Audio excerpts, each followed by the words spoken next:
Hi, it's Jamie Dougherty with the ICE Resin's creative team, and I'm here to show you a fun technique using rubber stamps in ICE resin. I hope you enjoy. Hi, Jamie Dougherty here, and I'm going to show you a fun little technique using rubber stamps and our ICE resins.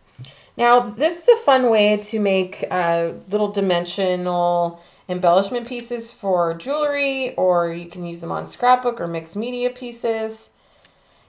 And what you do is you're going to need a rubber stamp. This one is by Stampendous. You could also try other just rubber stamp designs. I find that the shallower the background design is, the easier it is to pull up, so you may want to keep that in mind. Also, you'll probably want to try this once on a stamp that you won't be heartbroken over if you can't pull it up, but I haven't had any problems with this so far.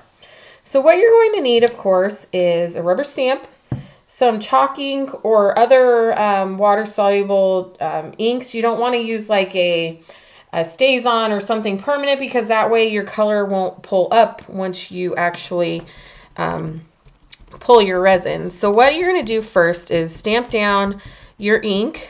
This just kind of gives it a nice color variation when you pull up your piece of resin. All right, and then of course you're going to need your ice resin. I have the 2-part resin bottles here, and like any other mixture, it's 1-to-1. So you're going to go ahead. I'm not going to pour a whole lot in. I just want to make sure that it's an even amount.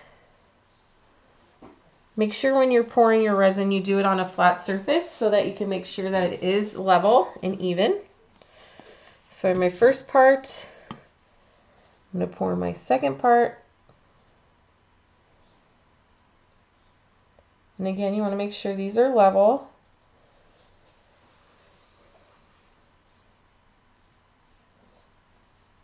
Okay.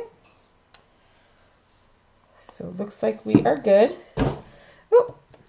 And then you're going to go ahead and pour your first part into your second part.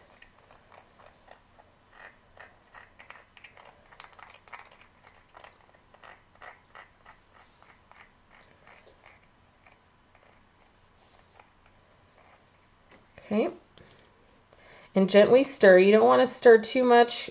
The more you stir, the more air bubbles you'll create in the mixture. So you kind of want to just fold that over like you're folding over a cake batter. Just nice and gently fold it over for about a minute or two to make sure it's completely mixed.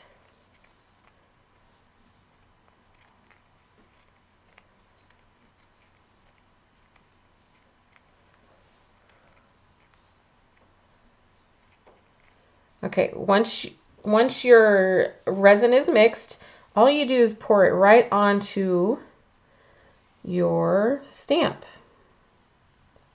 Okay, and since this is self-leveling, it'll create a nice little pool. You can blend it out as far as you want, or try to keep it kind of huddled in the center. And what this will do is it'll spread out as far as it can, but you can kind of make it a little thicker or thinner, whatever you prefer to do.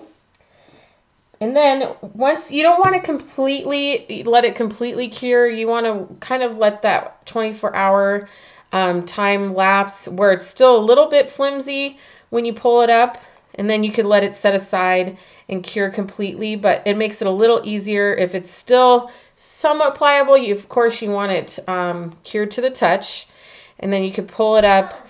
And you can now cut this into shapes. You can use it just the way it is as a free-form piece, but you can take your piece and cut it up into shapes as well.